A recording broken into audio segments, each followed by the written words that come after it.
कर रहा हूं इस शेर पर कि क्या दिन दिखा रही है सियासत की धूप छांव। जो कल सपूत थे वो कपूतों में आ गए, थे इस कदर अजीम के पैरों में ताज थे, इतने हुए जलील के जूतों में आ गए। बहुत बहुत शुक्रिया सर। श्री असदुद्दीन ओवैसी जी। शुक्रिया मोहतरम चेयरमैन साहब, आपने मुझे बोलने का मौका दिया। मैं शुरुआत में बताना चाह रहा हूं कि मैं हुकूमत की तरफ से लाए गए इस रेजोल्यूशन की मुखालिफत में बोल रहा हूं और मैंने अमेंडमेंट्स भी दिए हैं प्रेजेंट एड्रेस के लिए।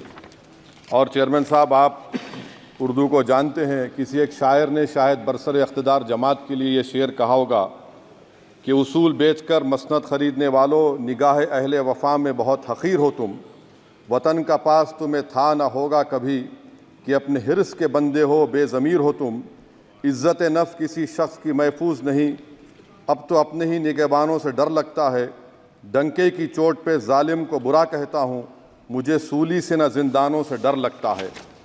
मोहतरम चेयरमैन साहब, मैं आज इन लोगों की तरफ से बोल रहा हूँ जो दिखते तो हैं, जिनके बारे में बात तो होती है मगर उनकी कोई नहीं सुनता।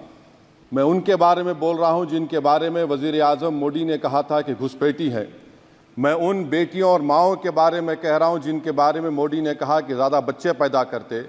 मैं उन मासूम नौजवानों के बारे में कह रहा हूँ जिनको मॉब लिंचिंग के ज़रिए मारा जा रहा है। मैं उन बेज़ुबान माँ और बाप के बारे में बोल रहा हूँ जिनकी औलाद आज इस हुकूमत के गलत क़ानून के चक्कर में जेलों में सड़ रहे हैं। सर, मैं दस्तूर जब इस ऐवान में बन रहा था, संविधान बन रहा था, तो उस वक्त अलहदा वोटर लिस्ट और इंतखाबी रिजर्वेशन की बात आई तो उस वक्त के हमारे फाउंडिंग फादर्स ने, हमारे बुजुर्गों ने, दोनों समुदाय के हिंदू और मुसलमानों ने फैसला किया कि हम इस पर राज़ी नहीं होंगे। बल्कि उन्होंने क्या कहा था हमारे फाउंडिंग फादर्स ने, उन्होंने मुखालिफत की थी अलहदा वोटर लिस्ट की और इंतखाबी रिजर्वेशन की। उन्होंने कहा था, I quote sir, it is the duty of majority community to ensure that minorities are elected in the representative numbers.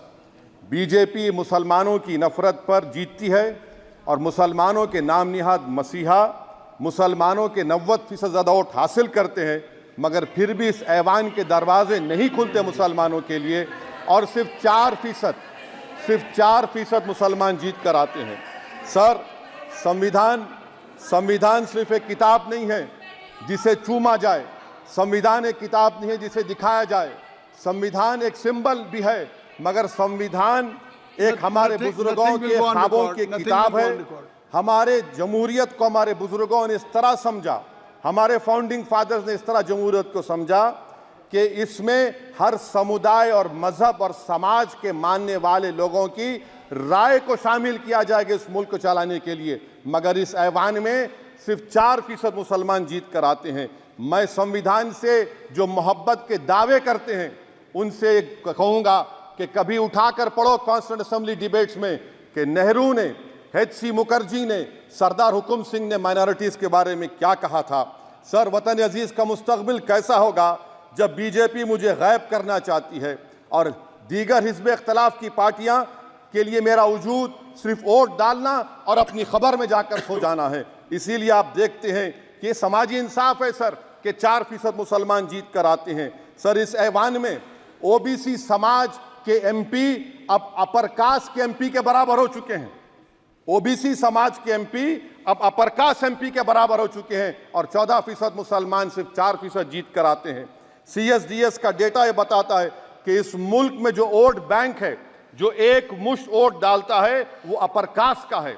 मुसलमान का कभी ना वोट बैंक था ना कभी रहेगा। सर, 4 जून के बाद 6 मुसलमानों की मॉब लिंचिंग हुई, 11 घरों को मध्य प्रदेश में मोदी के बुलडोजर ने निस्तो नाबूद कर दिया। हिमाचल प्रदेश में एक मुसलमान की एक दुकान को लूट लिया गया और हिज़्ब इख्तिलाफ की पार्टियों की तरफ से सन्नाटा है। शायद अब वक्त आ चुका है कि लफ्ज़ मुसलमान का नाम लेना भी अब उस पर पाबंदी आयद कर दी जाएगी। सर, मैं ये बात बताना चाह रहा हूँ कि नरेंद्र मोदी को जो मैंडेट मिला है। एक मिनट, आप लोग बैठ जाएं, कृपया आप लोग बैठ जाएं। श्री मनसुख मांडविया जी, आप लोग बैठ जाएं, कृपया माननीय सदस्य बैठ जाएं। श्री मनसुख मांडविया जी, कृपया आप लोग बैठ जाएं। अपने प्रारंभिक कृपया आप लोग बैठ जाएं। माननीय आप लोग बैठ जाएं। माननीय सदस्य ने माननीय सदस्य बैठ जाएं। माननीय सदस्य ने अपने प्रारंभिक भाषण में जो शब्द प्रयोग करा है उसको ऑथेंटिकेट करा जाए। और अभी उन्होंने उल्लेख करा कि मोदी के बुलडोजर ने वहाँ मॉब लिंचिंग करा है, उसको भी ऑथेंटिकेट करा जाए। निश्चित तौर से इसको ठीक है। उवैसी साहब, जब भी कोई बात नहीं सर, आप चेयर पर बैठे हैं जी, इसलिए आप मंत्री जी को पेट में दर्द हुआ, माशाल्लाह, शुक्रिया उनका। नहीं, तो सर मैं ये बोल मंत्री की रहा था, जवाबदेही है ये अरे ये नहीं, मंत्री इससे की बुरी बात क्या है? पेट में दर्द हो सकता है। वो दर्द ये सब ठीक अच्छा, है। दर्द हुआ, चलिए दर्द हुआ, दिल का दर्द हुआ। तो सर, जो नरेंद्र मोदी को मैंडेट मिला है वो सिर्फ और सिर्फ मुसलमानों की नफरत पर हिंदुत्व की वजह से मिला है। I would like to say it is not Modi's in dock, but every single person voted him despite his anti Muslim voice. And I would like to tell the opposition parties, this is not a moral victory for you. This is a victory of majoritarianism. Everyone should contemplate and do introspection. Why is it that the OBCs and the upper caste are getting their due representation?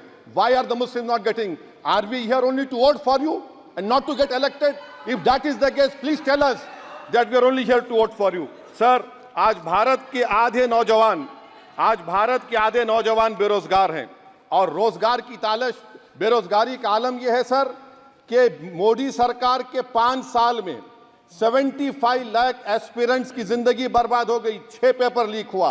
बेरोजगारी का आलम यह है sir कि Russia जा रहे हैं, वहां जाकर अपनी जानों को दे रहे हैं। बेरोजगारी का आलम यह है कि नरेंद्र मोदी रोजगार का कैंप चलाती है नौजवानों के लिए कि तुम इजराइल में जाकर काम करो, उनको कैनन फॉडर बना रही है ताकि फलस्तीनियों की जायदादों को हड़प कर सके। ये भी कंक्लूड कर। अरे सर, मेरा टाइम है। कहाँ टाइम है सर? आप ये टाइम ले लिए मेरा। सर मैं 2 मिनट दीजिए। ये विश्वगुरु की पॉलिसी है। इजराइल को 27 टन हथियार जा रहा है। 9 मिलियन भारत के लोग गल्फ में काम करते हैं, क्या असर पड़ेगा? 47,000 इजरायली फलस्तीनी मार चुके हैं। क्या है हमारी पॉलिसी सर? क्यों हथियार दे रहे हैं सर? नस्लकशी हो रही है। सदर जमहूरिया के खुतबे में राष्ट्रपति के सर, मैं उसी पे बोल रहा हूं सर, उसमें लिखा हुआ है फॉरेन पॉलिसी के ऊपर, आप पैराग्राफ नंबर 25 देख लीजिए। सदर जमहूरिया में सैचुरेशन अप्रोच है। क्यों नहीं मोदी सरकार माइनॉरिटीज को तीनों स्कॉलरशिप को डिमांड करती है सर? उसको आपने बजट कम कर दिया। सर, बनारस का बुनकर 18 महीने से मंडी का शिकार है, सूरत और बेंगलुरु जा रहा है। सर आखिरी बात कंक्लूड कर रहा हूं, आखिरी बात सर, पनून केस में निखिल गुप्ता, मोदी ने कहा था कि हम घर में घुसकर मारा, तो निखिल गुप्ता को किसने ऑर्डर दिया था पनून को मारने का? अगर नहीं दिया तो उसको बचाइए, और अगर दिया नहीं तो फिर उस पर पीएमएलए क्यों नहीं लगाकर? सर समाप्त करो। कमेटी बनाई आपने, उसका क्या हुआ? सर हम एससीओ को नहीं जा रहे। सर मैं आपको बता रहा हूं कि मैं अपनी इस तकरीर को टीपू सुल्तान की नजर, सुनिए सर, अब हो गया, खत्म कर रहा हूं सर। मैं अपनी तकरीर को टीपू सुल्तान के नजर कर रहा हूं। ये टीपू सुल्तान की फोटो है, क्या आप इससे भी नफरत करेंगे? सर ये संविधान में टीपू सुल्तान की फोटो है जिस पर वल्लभ भाई पटेल ने साइन किया, श्यामा प्रसाद मुखर्जी ने साइन किया। ये आपकी नफरत है सर। आखिर में मैं अपनी बात को खत्म कर रहा हूं इस शेर पर कि क्या दिन दिखा रही है सियासत की धूप छांव, जो कल सपूत थे वो कपूतों में आ गए, थे इस कदर अजीम के पैरों में ताज थे, इतने हुए जलील के जूतों में आ गए। बहुत बहुत शुक्रिया सर। श्री गौरव गोगोई जी। धन्यवाद सभापति महोदय।